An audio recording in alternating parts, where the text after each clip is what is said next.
ओम नमः शिवाय। हर हर महादेव। जय श्री राम।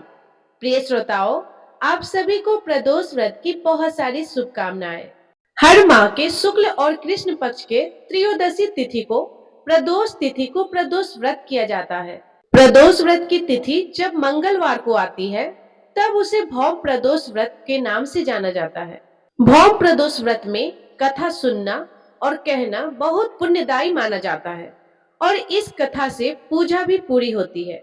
मान्यता है कि भौम प्रदोष व्रत की कथा सुनने व कहने से भगवान शिव का आशीर्वाद प्राप्त होता है और जीवन के सभी कष्ट दूर होते हैं।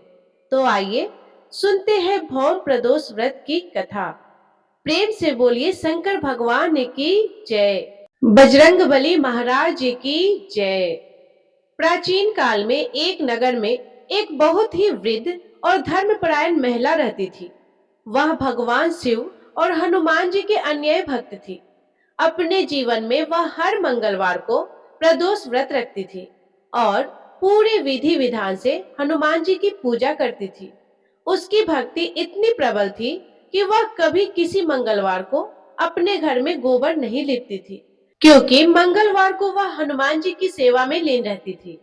एक दिन हनुमान जी ने अपनी इस परम भक्त की परीक्षा लेने का विचार किया। उन्होंने एक साधु का वेश धारण किया और वृद्धा के घर के सामने आकर भिक्षा मांगने लगे। वृद्धा ने साधु का आदर सत्कार किया और उनसे भोजन ग्रहण करने का आग्रह किया। साधु ने कहा, हे माता, मैं भोजन अवश्य ग्रहण करूंगा, परंतु मेरी एक शर्त है। मैं वहीं भोजन करूंगा जहां पर घर को गोबर से लीपकर शुद्ध किया गया हो। वृद्धा असमंजस में पड़ गई।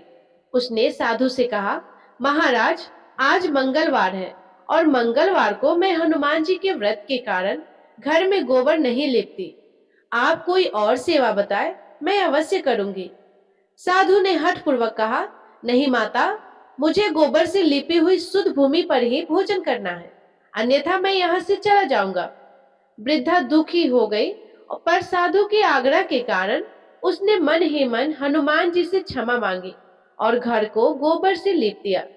जब गोबर लीपने का कार्य पूरा हो गया तो साधु ने फिर एक और अजीब मांग रखी। उन्होंने कहा, हे माता, आपका एक पुत्र है जिसका नाम मंगलिया है, उसे बुलाइए। वृद्धा ने मंगलिया को बुलाया। साधु ने कहा, अब इस मंगलिया को पेट के बल लिटा दीजिए और इसकी पीठ पर आग जलाइए।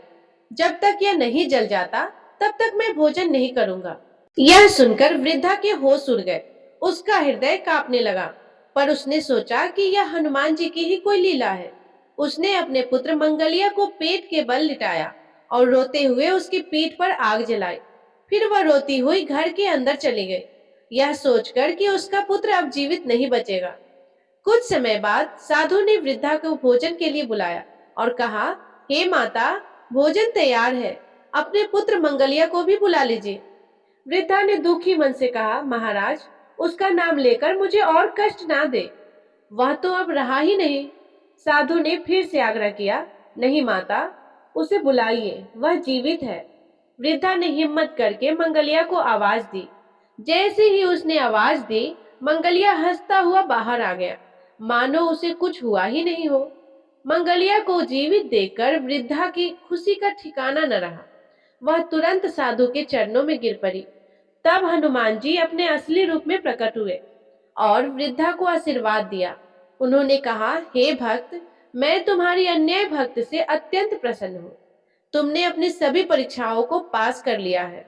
आज से तुम्हारे सभी कष्ट दूर होंगे और तुम्हारे घर में सुख समृद्धि का वास होगा। इस प्रकार भौम प्रदोष व्रत रखने से हनुमान जी की विशेष कृपा प्राप्त होती है और प्रिय श्रोताओं, सभी दुख और परेशानियां दूर होती है।